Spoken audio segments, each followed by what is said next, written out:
Good afternoon, and thanks once again for joining. Today we're going to be studying chapter 91, Sadi Aleph of Tehillim, Yoshev Beseter Elyon. I'll put it up on the screen. Chapter 91. This is an interesting one. Traditionally, there's times where we say this Tehillim. Yoshev Beseter Elyon, this particular Tehillim that we say it at a Levaya when they're accompanying the casket to the grave. This is the Tehillim that's recited. At night before going to bed, according to many customs, you say this parak of Tehillim, Yoshev Beseter Elyon. On Motzei Shabbat, in every synagogue, they recite this Tehillim following Shemona Esrei, Yoshev Beseter Elyon. And it is known that this particular Tehillim 91 is recited in any time of danger. Anytime where a person's extra vulnerable or susceptible to danger, God forbid, this is the Tehillim that's recited. Chapter 91. We'll take a look at it, and then we'll discuss it. So, it basically has two main parts. The first part is Yoshev Beseter Elyon B'Tzel Shadayit Lanan. The one who sits in the cover of God, who takes refuge in the shadow of God, who calls Hashem his refuge, basically anybody who trusts in Hashem, he will be spared and protected from this entire catalog of awful things that can befall a person. And for the next several verses, you have all these things that he's protected from.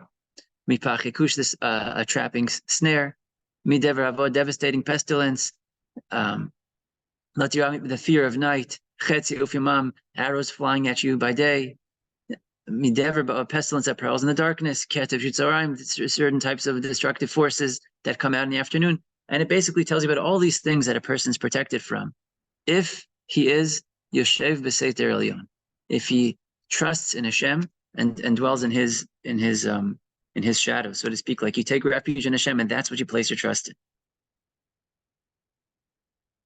That's the whole first half of the Tehillim, for the first 13 verses.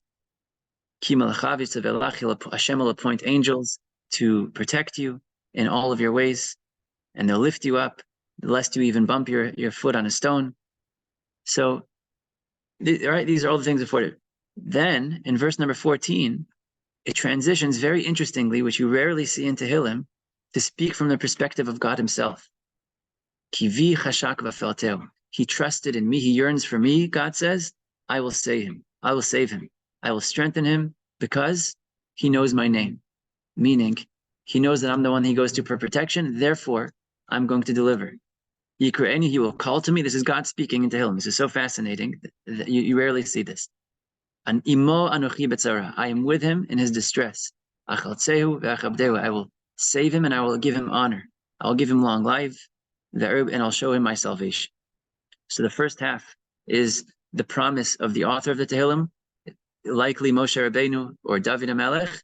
And the second is, so to speak, God himself coming and putting his stamp on this message. I will protect the person who trusts in me. I will protect the person who trusts in me. So the reason that we say this Tehillim in times of distress, or like we said at Levaya, at nightfall, the common denominator between all the times that we say this Tehillim, when a person's going to sleep, at a Levaya, Motzei Shabbos, those are all times when there is a void or a sudden lack of Kedusha, of holiness. And at that point, destructive forces can come in. After death, when the holy neshama leaves the body, there's plenty of evil that can befall, God forbid, the person. When a person's going to sleep at night and he's surrendering the upper levels of his soul to Shemayim, all manners of evil, God forbid, can befall him. On Motzei Shabbat, that step down from the holiness of Shabbat, it can lead to an influx of negative forces. And everybody knows on Saturday night, there's like a special Yetzer Hara that takes over the whole planet. And because of the void of Kedusha that is created. So therefore, at those specific times, we say this Mizmor of Yoshev Beseter Elyon, in addition to any time of particular danger. So this is commonly known as a segula, a special trick. That's how I think we would translate segula, a special meritorious thing we could do when we read this Tehillim. And this is really peeling back the mask on all segulot, which we think are like these special magical things that we can do for protection. Really, it all lies in this. Yoshev Beseter Elyon, somebody who sits and has trust in Hashem. If you trust in Hashem, that is the ultimate segula for protection. Hashem says, if you put your trust in me, I will deliver. The words of the Radak here are so beautiful. The Radak was one of the Rishonim, and he writes, I'm going to read to you what he says. God says to you, you put your yearning in me, I will save you, in order that you should know me. I want that people who trust in me should see their salvation, should see that I protect them, because then they'll notice that I'm even more, right? When we put our trust in Hashem and He delivers, then we'll continue to put our trust in Him, and it will be that we recognize Him more in the world. And the purpose of everything is to recognize God in the world. And therefore, I love it when you put your trust in me, and I will deliver. I will deliver. There is a Gemara that was made famous by the Nefesh HaChaim. It talks about the skula of Ein Od Milvado, which Ariel Sasson made beautiful designs of. Rabbi Chanina was standing there, and this well-known sorcerer, or witch, whatever you want to call her, she started collecting dust from underneath his feet. And apparently it was known that with the dust from under a person's feet, they can say incantations and they can really cause harm to the person. So a normal person would have run away or tried to stop her. Rabbi Chanina said, I don't care. Ein od milvado. There's nothing other than Hashem. Nothing other than Hashem exists, and this lady cannot impact me whatsoever. I trust completely in Hashem, and indeed he was afforded protection. And the Nefesh HaChaim, Rav Chaim Volozhiner, he quotes this Gemara and he says, at any time in history, when a person finds himself in need of anything, or in any situation where he needs something, he should brand this into his mind. There's no other force in the universe other than God.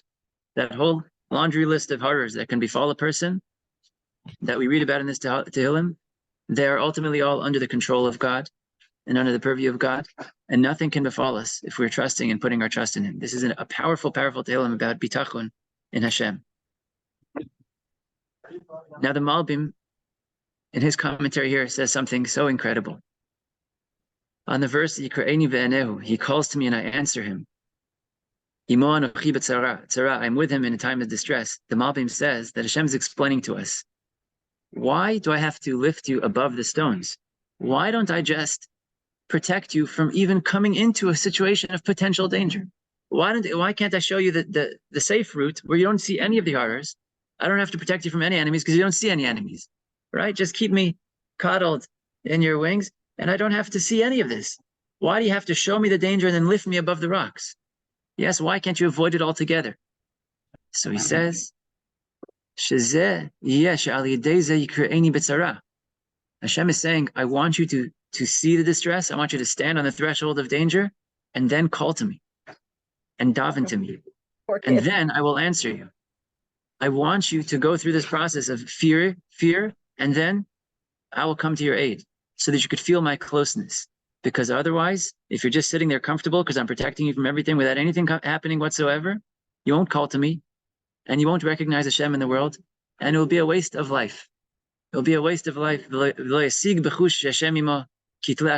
think everything is just running its course naturally. I wake up, I'm healthy, there's no danger, there's nothing to be concerned about, and there's nothing to be alive for because you're not connected to Hashem, the Malbim says. So beautifully, Hashem is saying, I'm putting you in these situations of distress so that you can trust in me, so that I will deliver. I want to close with something that I once saw, and I've been trying to find it ever since I read it. There is an autobiography of someone who was living in the Warsaw Ghetto. And he's talking about all the horrible things that they were going through. And at one point, he writes, oh, how I miss those days. Oh, how I miss those days where we felt so alive, where every moment you sensed God in your life, and you sensed a powerful feeling of what it means to be alive. And now I'm living comfortably in America, and I don't, who knows if I can live in these intense moments of awareness anymore. Once in a while, I'll achieve it. In those days, every moment of life was life. You were alive. You were connected to God. That is so powerful. I wish I could find it again. I've tried, and I'll keep trying, God willing. But the message for us is, Yoshev Beseter Elyon, B'tzel Shadayit Lanan. Hashem will protect us if we sit in His shadow, if we have bitachon in Him, in anything, from small to big. From small to big. If you want to try to get your oversized luggage through airport security, Ein Od Milvado. If you want to be protected from enemies, everything in our life is ruled by this one principle, that there's nothing other than God. That's the message of this Tehillim, and Hashem will deliver if we trust in Him and when we trust Him. So let's close together by saying this Tehillim together. V'zchut Am Yisrael, that Hashem should protect us in the merit of our bitachon and our putting our trust in Him and nothing other than Him. It's Tehillim 91, Sadi Aleph, if you have a book in front of you. Otherwise, it's here. Yoshev בסתר עליון, בצל שדי יתענן, אומר לאדוני מחסי ומצלתי, אלוהי אבטח בו. כי הוא יציל לך מפח יכוש, מדבר ערבות, באבותו יסך לך ותחת כנפיו תכסה צינה וסחירה אמיתו. לא תירא מפחד לילה, מחץ יעוף יומם, מדבר באופי להלוך, מקטף ושעות צהריים. יפול מצידך אלף, ורבבה מימינך אלך, אלא ייגש. רק בעיניך תביט ושלמת אשר אם תראה, כי אתה אדוני מחסי. עליון שמת מעונך, לא תאונה אליך רעה ונגד לא יקרב אליך, כי מלאך וצווה לך לשמוך בכל דרכיך. על כפיים יישאונך פן תגוף באבן רגליך, על שחל בפתן תדרוך תרמוס כפיר ותנין, כי בי חשק ואפלתהו אסגבהו כי ידע שמי. יקראני בעיניהו עמו אנוכי בצרה, אחלצהו ואכבדהו, אורך ימים אשביעהו וארו בשבועתי. אחינו כל בית ישראל, הנתונים בצרה ובשביה עומדים בין בים ובין ביבשה, המקום ירחם עליהם. יוצא מצרה לברכה ומאפלה לאורה משיבוד לגאולה השתה בעגלה בזמן קריב ונאמר אמן. יישר כוח to all of you for joining. God willing, we'll try to finish out the week. We have one more day for those of you in Eretz Yisrael, and then we'll continue on Friday for those of us in America who don't merit to be in Eretz Yisrael right now. We should do Israel version on Friday for the rest of the same. Like early morning, afternoon. It's only fair. The distress in Israel who inspired this. God willing. Said that we'll schmooze. All right, have a good day. I'm looking forward to the one next week. That's Mizmorei Letodah after the war. Thank you. Bye, Ariel. Thank you so much. Have a nice day. Bye. Bye, Ariel. Good to see you. Ariel Sasson as well. Thanks for the shout out.